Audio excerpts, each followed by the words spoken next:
No, see, aerial superiority is one thing. In the next war, you have so many other things also. Aerial superiority, you have very good air defense systems, you have, there are a lot of issues involved here. So, China today, as I said, is at the cutting edge of modern war. China has given a commitment to Pakistan. China will walk the talk. China's credibility has gone up amongst the globe, amongst the global South nations because of this operation at a time when all the big powers, their credibilities are going down. You see where's the credibility of Trump's America today. So when we see, so it's a big picture. This operation has military implications, geopolitical implications, regional implication. It has a lot of things. Now, if you don't want to see them, don't see them. See how the stature of Pakistan has gone up after this event. Now, as far as Pakistan is concerned, today I had these figures somewhere. Very interesting. They've got an IMF loan of 1.3 billion. World Bank has given them 4 billion. Then Asian Development Bank 800 million. Then they are on panel. They are on panel of United Nations Security Council anti-terror panels. The Pakistanis are there. I mean, we are saying that, you see, the point is that terrorism is not the issue that it used to be in 9/11. It is not today. The issue is modern war. Today, the issue is conventional operations. And in any case, there is no globally accepted definition of terrorism. So when we go around telling the world it is good, but what is the effect of it? You see, when all these delegations went there and all the pictures are being put, which is fine. But if this is the result that I just read out to you, after all that, then obviously the profile of Pakistanis, their geopolitical profile, all the three great powers, America, Russia, and China, in any case, is their strategic ally. They're all standing with them. The Muslim world is standing with them. The Arab world is standing with them. Central Asian Republic is standing with them. Everybody is standing with them. Why? I mean, anybody can see this.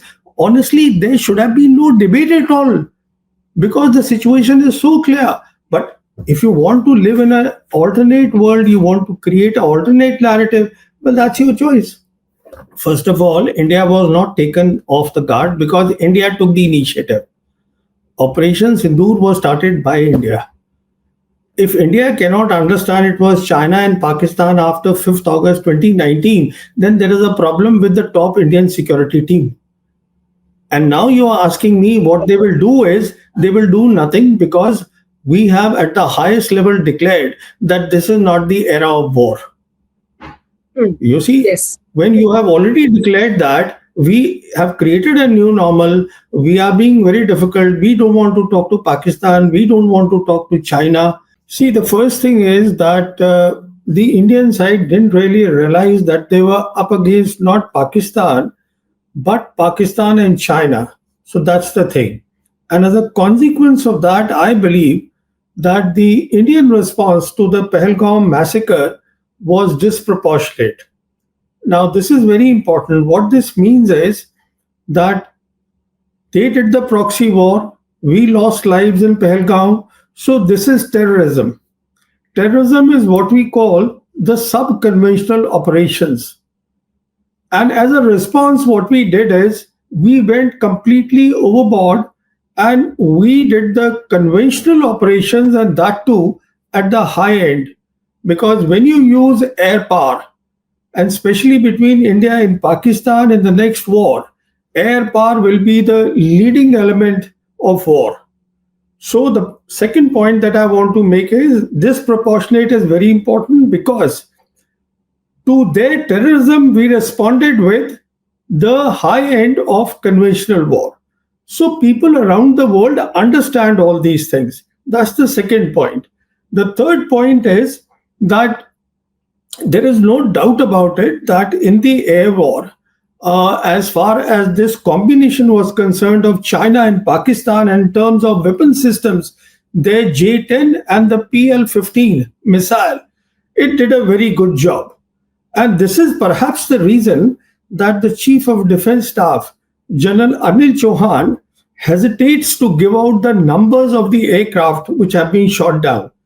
You see, when he spoke to the Bloomberg journalist, he said, "I don't want to put the number," conceding that yes, aircraft have gone down. You see, so if it was only one aircraft, he would have conceded it. The reason is, if it was only, and in my assessment, this combination did very well of J10 and PL15, which is the reason that today Indonesia also is considering seriously of buying the J10. Then we also saw that after that night, which is the sixth, seventh night, we saw that the stock of the makers or the manufacturers of J10, which is the Chengdu Aerospace Corporation, it shot up. Now, all these things don't happen if there is only one aircraft which has come down.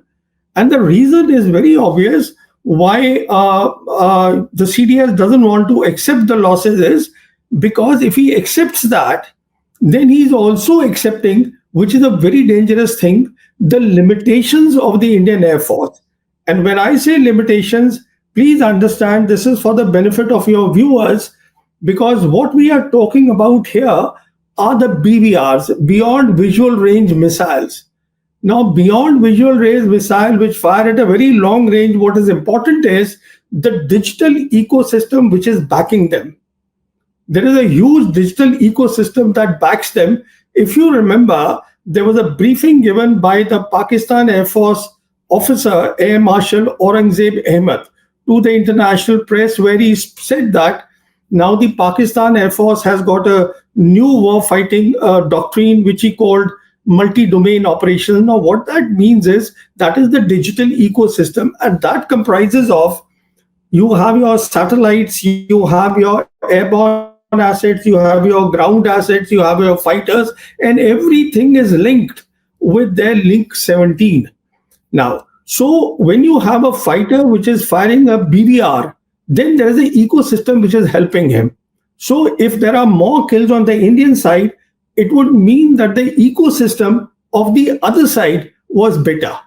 An ecosystem takes many years to build. It's not only putting together, it's about professional training. So I'm just giving you the reasoning behind all this. This is my thinking that all this would not have happened. Indonesia wanting to buy them, stocks going up, if there was only one aircraft. But as when the Bloomberg journalist asked the CDS that did 6 aircraft come down, he says, no, it is not that. So we accept the CDS point of view here, but certainly it was more than one. See, the point is that they had to accept something, because this is the start point. Because as far as the Pakistan side was concerned, they gave the briefing within 48 hours to the international media. And after that, the entire international media knew what's going on. The Americans knew what is going on. Chinese knew what is going on. See, this is not the age of commercial satellites, what CDS said, that we'll have the commercial side. This is the age of real-time intelligence by satellites. And the Chinese have those capabilities. So what went down is known to everybody except our own people. So at some stage, for the credibility of India, they had to accept something. So he accepted that. Now, obviously, it's a narrative which is not helpful for the image of the government. But the point here is that the government should have, first of all, thought about it, that this disproportionate response, is it helping us? Now, this is important. On the one hand, it was disproportionate response, and on the other hand, if the political objective was to end the proxy war of Pakistan, I don't think that has been accomplished. If the military aim was to create a deterrence against the Pakistan military, it has not been accomplished. And the most important thing is, we earlier also used the air power, which was in 2019 Balakot air attacks. Then also the limitations of our air force were exposed. Now they are further exposed. So what are we getting out of it? Only the government knows that. What is going on is, in my assessment, that when the Prime Minister came to power in May of 2014, that is the time the Air Force Chief was with the name of Air Chief Marshal Arup Raha. And since then, the Air Force has been seeking a sub-conventional role for the Air Force.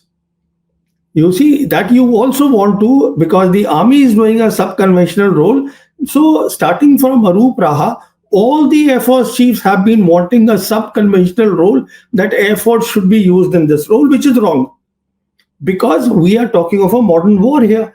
On the other hand, we did not understand a very simple thing, that right from 5th August 2019, when we revoked 370 and 35A from Jammu and Kashmir, Chinese leadership has been consistently saying at all the levels that we will support Pakistan's sovereignty and security. What that means is that the two militaries, the PLA and the Pakistan military, had actually started intensive exercises, which is joint exercises against a very clear enemy. So, what is going on is that we did not understand all that. We wanted a role at the lower end. Now, all these things, when you want to fight a modern war, it is not about only weapon systems. It is also about optimizing the weapon system, that is called war concept.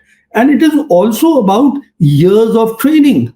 It doesn't happen in a jiffy that today you say, okay, I'm buying Rafales, so I become powerful. No, you don't.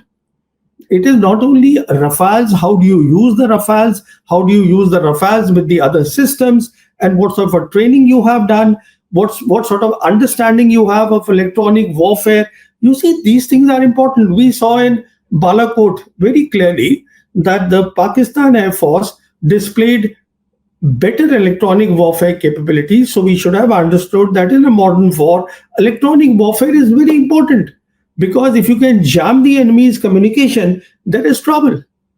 How do you do the operation if the communication are jammed? I mean, we faced it in 2019, which is why our pilot, our squadron leader, he was made prisoner of war. So we should have learned that lesson. Instead, the Indian Air Force leadership is saying that we should have a role in counter-terror operations, sub-conventional operations. So and see, on top of that, you listen to the present Air Force chief. I actually sympathize with him, Air Chief Marshal AP Singh.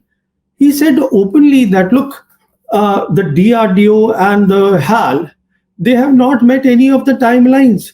Now, on the one hand, you want to do Atmanirbharta at a time when there is a big crisis at hand. He was expressing his helplessness at his reduced combat capabilities, his squadrons. You see, even if the private players come, nothing will happen, in a day or 2 days. It takes time. All right. He has a problem. His problem was very simple. He understands that Pakistan Air Force is strengthening. He understands that perhaps even the Chinese will come and help the Pakistanis, though we saw in this operation that they actually came whole hog. The Chinese have come whole hog in support of Pakistan. So that was the eye opener for us. I don't know how many eyes have opened here after seeing that. So the point the Air Chief was making is that my strength, combat strength, whatever my authorized strength was, about 42.5 squadrons, it has come down drastically. He was simply stating a fact. What do I do? If you guys can't give me the indigenous stuff, something needs to be done. And that is the appeal that he was making. After seeing this operation, it is time for our security planners and our defense services to start worrying. I am not talking about the political leadership, whether they want to celebrate, don't want to celebrate. That's a different subject altogether, because you can always build a narrative. You see, building a narrative is not the great thing. I mean, it's not a difficult thing.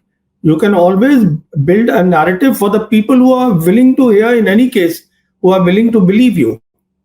But the key thing is that the security planners, there are far too many lessons, far too many limitations.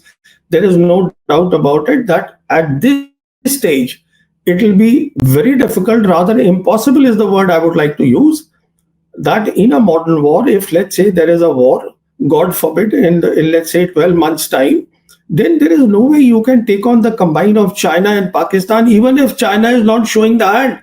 China, please understand, today is at the cutting edge of modern warfare. How do you take on these two? And all that became very clear.